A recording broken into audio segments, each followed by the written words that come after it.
दर्शकबिन जाने भनेकै विदेश हो। काठमाडौँ आएर पनि सपना पूरा भएसम्म आफ्नो उद्देश्य नै गीत गाउने हो। तर अवसर नपाएपछि जाने भनेकै एउटा विकल्प विदेश नै हो। रहरले होइन बाध्यताले सुषमा सुनार विदेश जाने तयारीमा छिन्। तर उनको आवाज पनि निकै सुमधुर छ। गायिका बन्छु भनेर काठमाडौँ पनि आइन्। तर काठमाडौँमा अवसर नपाएपछि अब अन्तिम विकल्प रोज्नु नै विदेश जानु हो भन्दै मिडियामा आएकी छिन्। एकैछिन यो सुन्नुहोस् त। खासमा मेरो उद्देश्य मैले बोकेर आएको सपना भनेको चाहिँ म चाहिँ विदेश जाने भनेर आएको हो। मैले बिचमा छोड्नु पर्यो। अब त्यो उतापट्टि चाहिँ मैले छोड्नु नै पर्यो। अहिले चाहिँ अब साथ सपोर्ट पाइयो भने चाहिँ म कलाकारकै क्षेत्रमा अघि बढ्ने मेरो इच्छा छ। नमस्कार, यहाँ सम्पूर्णलाई स्वागत गर्न चाहन्छु। यतिखेरको बसाइ भने तपाईँले फ्रेममा देखिरहनु भएको छ एकजना सानी बहिनी, एकदमै राम्री बहिनी हुनुहुन्छ। आज उहाँको बारेमा विशेष गरी कुरा गर्नुपर्दा उहाँ चाहिँ एउटा कलाकार बन्ने एउटा सपना भएको र एकदमै आवाजमा पनि एउटा मिठास भएको।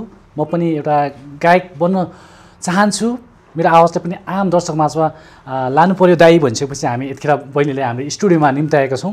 बहिनीको आवाज तपाईँलाई कस्तो लाग्छ? तपाईँलाई लागेको प्रतिक्रिया तपाईँले दिन सक्नुहुनेछ। बहिनीको यो प्रतिभा यतिखेरको समयमा तपाईँको माझमा राख्नेछौँ। सबभन्दा पहिले म बहिनीलाई स्वागत गर्न चाहन्छु। बहिनी नमस्कार, स्वागत छ यहाँलाई। नमस्ते। बहिनीको परिचयबाट जाउँ। नाम थोरै के छ बहिनीको नाम? मेरो नाम सुषमा सुनार। मेरो घर चाहिँ गोर्खा आरुघाट गाउँपालिका वार्ड नम्बर 5 ओयाको हो। गोर्खामा चाहिँ घर। अहिले काठमाडौँ हुनुहुन्छ तपाईँ होइन? हजुर। विशेष गरी चाहिँ बहिनीले म गीत गाउँछु होइन, मेरो आवाज चाहिँ आम पब्लिक माझमा लान चाहन्छु भनेपछि बहिनीले कस्तो खालको गीत गाउने? अब गीत त गाउन छ। लोकदोरीहरू आधुनिक गीतहरू गाउँछु। आधुनिक लोकदोरी गीत चाहिँ तपाईँले गाउनुहुन्छ? हजुर। ल, सुरुमा तपाईँको आवाज सुन्नेछौँ, त्यसपछि बाँकी कुराकानी हामी फेरि जोड्नेछौँ है त। हुन्छ। हे तिम्रै फोटो सिरानी मुनि फोटो हेर्दै बित्ने भयो जुनी मेरै बन्न किन सकेनौ घडी दिए उपहार मायाले तर समय दिन सकेनौ घडी दिए उपहार मायाले तर समय दिन सकेनौ। Thank you. यो गीत चाहिँ पहिला तपाईँले गाउनुहुन्थ्यो? पहिलातिर नै गुनगुनाउनुहुन्थ्यो गीतहरू? हजुर, पहिलातिर एकदमै म गाउँतिर अब यस्तो बिहाबटुलहरू हुँदाखेरि छेउहरू हुँदाखेरि व्रतबन्ध हुँदाखेरि मैले धेरै नै दोहोरी पनि गाउँथेँ, गाइरहन्थेँ गीतहरू। रेकर्डहरू के गर्नु भएको छ अहिलेसम्म? अहिलेसम्म रेकर्ड त गरेको छैन। ए हजुर। के गायिका बन्ने चाहिँ सपना छ? गायिका बन्ने हो? सानैदेखिबाटको मेरो यही इच्छा चाहिँ मैले स्कुलहरूमा पनि धेरै प्रोग्रामहरूमा आफै गीत गाउँथेँ, बनाउँथेँ पनि हल्का फुल्का, अनि गाउँथेँ स्कुलमा। तपाईँ गोर्खामा घर तपाईँको होइन? अहिले काठमाडौँ आउनुभएको छ। कहिले आउनुभयो काठमाडौँ? म काठमाडौँ 12को इक्जाम दिएर चाहिँ आएको। 12को इक्जाम दिएर? ए अहिले के पढिरहनु भएको छ अहिले तपाईँ? अहिले त छैन पढेको। किन अब पढाइलाई तपाईँले ब्रेक गर्नुभयो र? हजुर, अब त्यही भन्नु पर्यो, ब्रेक नै। 12 क्लास पढेपछि पुग्छ अब नपढ्ने तपाईँ? गायकी बन्ने कि के छ त फ्युचर प्लान अब? अब 12 पढेपछि त पढाइ त पुग्दैन पक्कै पनि अरू बाँकी पनि पढ्नुपर्छ। अब त्यस्तै हो। अब भाइ बहिनी पनि पढ्नु पर्यो, म मात्र पढेर पनि हुँदैन। मेरो अब आर्थिक अवस्थाले गर्दाखेरि पनि त्यस्तै भइरहेछ। त्यसैले चाहिँ मैले बिचमै ब्रेक गरिदिएँ पढाइलाई चाहिँ। अनि मेरो सपना चाहिँ यसरी गायकको क्षेत्रमा, यसरी कलाकारको क्षेत्रमा एकदम इच्छा हो मेरो चाहिँ सानैदेखिको। अब त्यस्तै भयो, अगाडि बढाउने मान्छे, साथ सपोर्ट गरिदिने मान्छे पनि भएन। त्यसैले इच्छाहरू यत्तिकै मार्नु पर्यो। अनि अहिले आएर चाहिँ दाइहरूले साथ सपोर्ट दिनुभएको छ। अनि त्यसैले त्यो इच्छा, गाउने इच्छा पनि जागेर आएको छ। को हुनुहुन्छ यहाँको परिवारमा चाहिँ? मेरो घर परिवारमा चाहिँ मम्मी, बाबा, अनि भाइ बहिनी, मेरो दिदी हुनुहुन्छ। दिदी बिहे गरिसक्नुभयो। अनि म हजुरबा। ए तपाईँले चाहिँ आर्थिक समस्या भएको कारणले पढाइ रोक्नु भएको? हजुर हजुर, त्यही हो। अनि के अब भनौँ न, जस्तो तपाईँले अब गायिका बन्नु भनेर त भनिसक्नु भएको छ। त्यसको लागि तपाईँले प्र्याक्टिस गर्नु पर्ला, गीतहरू सिक्नु पर्ला, सङ्गीत बुझ्नु पर्ला होइन? के गर्नु भएको छ आफ्नो एउटा भनौँ न गायनलाई अगाडि बढाउनु लागि? अगाडि बढाउनुलाई कि अब खासै त्यस्तो त केही बुझे छैन। अब बिस्तारै साथ सपोर्ट पाइयो भने चाहिँ सायद पुगिन्छु होला, यो क्षेत्रमा अगाडि बढ्छु होला। अबको दिनमा चाहिँ के गर्ने सोच छ त तपाईँको? अब गोर्खाबाट त आइसक्नु भएको छ काठमाडौँमा होइन, काठमाडौँमा बसेर के गर्ने सोच छ तपाईँको चाहिँ? भनेपछि तपाईँले एउटा वैदेशिक रोजगारलाई प्लानिङ गर्नुभएको छ अहिले तपाईँले? हजुर।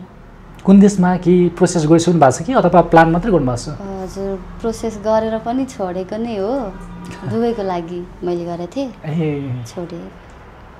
भनेपछि तपाईँ अहिले अवसर खोज्दै हुनुहुन्छ, काठमाडौँमा नेपालमै राम्रो भयो भने नेपालमै बस्नुहुन्छ, होइन भने विदेश जाने एउटा तर्खरमा हुनुहुन्छ? हजुर हजुर, यदि अवसर पाएर मैले केही गर्ने अवसर पाएँ भने, साथ सपोर्टहरू पाएँ भने चाहिँ म नेपालमै बसेर केही गर्छु, नत्र भए वैदेशिक रोजगारी नै रोज्नुपर्ने हुन्छ। भमराले आज बन फुल रोज्यो मायाली, भमराले आज बन फुल रोज्यो मायाली, भुनभुनाउँदै गुनगुनाउँदै रस खोज्यो मायाली, भुनभुनाउँदै गुनगुनाउँदै रस खोज्यो मायाली, गलै छैन के गीत गाउने मायाली, चिने पनि जाने पनि डकस लाउने मायाली, गलै छैन के गीत गाउने मायाली, चिने पनि जाने पनि डकस लाउने मायाली। तपाईँले दुईवटा गीत गाउनु भयो नि अहिलेसम्म होइन? यो चाहिँ प्रायः तपाईँको त्यो गोर्खा भेगतिर प्रायः बज्छ हो तपाईँकोतिर? हजुर, गाउँछ, यस्तो गीतहरू बज्छ। चाहिँ त्यो पश्चिमेली भने आउँछ नि होइन, धेरै पश्चिमेली गीतहरू पनि आएर आउँछ नि, त्यो खालको आउँछ तपाईँले भाका त्यो खालको गाउन आउँछ? पश्चिमेली जस्तो रामजी खान भनौँ होइन, धेरै मार्केटमा चलेका गायकहरू छ नि, उहाँहरूको गीत गाउनुहुन्छ तपाईँले? हजुर, गाउँछु। उहाँ पनि गाउनुहुन्छ, सुन्नुहुन्छ धेरै? सुन्छु। हजुर, यो एउटा सुनाउनु त ल, रामजी खानको कुनै सकिन्छ भनेदेखि। हे आत्मासँग कसरी छुटुमा, कसरी छुटुमा, तिमी मात्रै बस्छौ यो मुटुमा, यादमा तन मन जल्छ, छुट्ने कुरा नगर है सानो, तिमी छौ र मुटुको यो ढुकढुकी चल्छ, छुट्ने कुरा नगर है सानो, तिमी छौ र मुटुको यो ढुकढुकी चल्छ।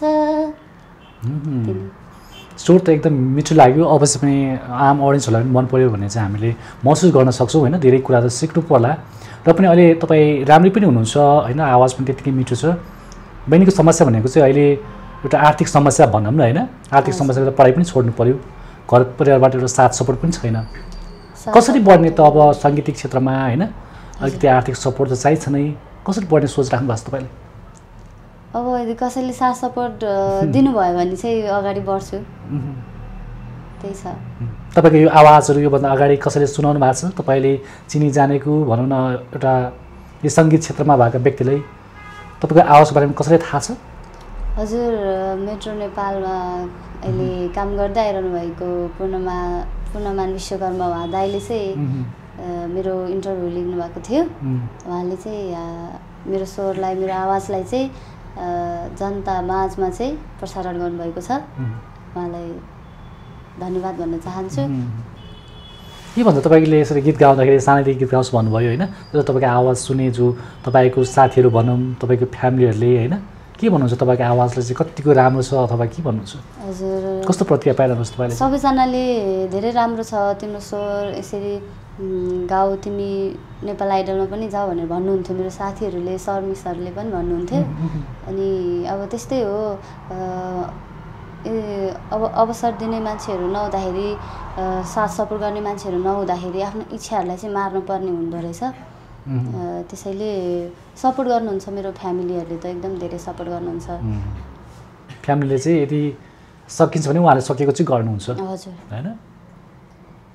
प्लस टू त सक्यो प्लस टू चाहिँ सक्यो मेरो कति उमेर भयो अहिले भन्न मिल्छ हुन त नसोध्नु भन्छ होइन खुलाउन मिल्छ अलिकति मैले सानै लागेर सोधेको मायाले सोधेको हजुर म त मान्छे त सानो नै छु उमेर चाहिँ 20 भइसक्यो मेरो ए ए ए भनेपछि तपाईँ अहिले स्ट्रगल गर्दै हुनुहुन्छ भनौँ न होइन हजुर प्रायः तपाईँ भोलिपछि गायिका बन्नुभयो भने हजुर कस्तो खालको गायिका बन्ने क्या हुन्छ नि म चाहिँ यो खालको चाहिँ गायिका बन्छु भन्ने खालको हुन्छ नि के सोच्नु भएको छ भविष्यमा गायिका बन्यो भने चाहिँ सबैले माया गर्ने खालको बन्न चाहन्छु सबैको आँखामा फुल बन्न चाहन्छु